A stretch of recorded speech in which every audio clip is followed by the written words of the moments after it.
আজকে তোমাদেরকে কমলা লেবু মাখা দেখাবো।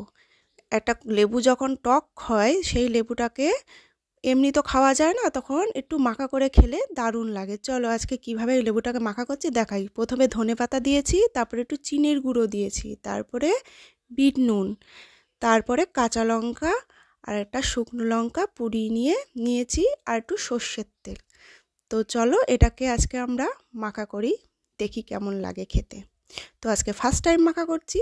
তো চলো আজকে এই শুকনো লঙ্কাটা বোটাটা ছাড়িয়ে নিয়ে নিলাম, তারপরে ওই চিনির মধ্যে নিয়ে দুটো লঙ্কা, কাঁচা লঙ্কা শুকনো লঙ্কা একসাথে করে তারপরে সেটাকে ভেঙে নিচ্ছি। লঙ্কাটাকে নুন বা চিনির মধ্যে ভাঙলে সেটাকে তাড়াতাড়ি ভাঙা যায়। তারপরে সব কিছু নিয়ে লেবুগুলোকে নিয়ে মাখছি। তো তোমরা দেখো কিভাবে মাখছি। এইভাবে লেবুগুলোকে ভেঙে ভেঙে, কোয়াগুলোকে ভেঙে ভেঙে ধনেপাতা, সর্ষের তেল, কাঁচা লঙ্কা, শুকনো লঙ্কা, চিনি, বিট নুন আর ধনে মানে ধনেপাতা, সর্ষের তেল দিয়ে একসাথে মাখা করছি। তো চলো দেখতে থাকো।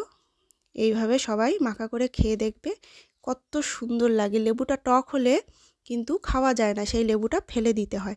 কিন্তু একদিন মাখা করে দেখবে সেই লেবুটা খেতে দারুণ লাগে। তো চলো, এই আমার প্রায় মাখাটা শেষ হয়ে যাচ্ছে।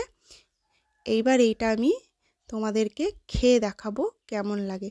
তোমরাও বাড়িতে একদিন ট্রাই করে দেখো, ভালো লাগলে করে খেও। লেবুটাকে টাকা দিয়ে কিনে নষ্ট না করে এভাবে মাখা করে খেলে জিনিসটা খাওয়া গেল, ভালো লাগলো। তো চলো খেয়ে দেখাই এখন। দারুণ হয়েছে কিন্তু। তো এবার আমি এই জিনিসটাকে খেয়ে দেখাচ্ছি।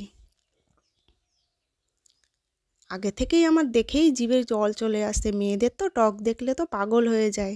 দারুণ হয়েছে, খুব সুন্দর হয়েছে। তোমরাও ট্রাই করে দেখো। টাটা।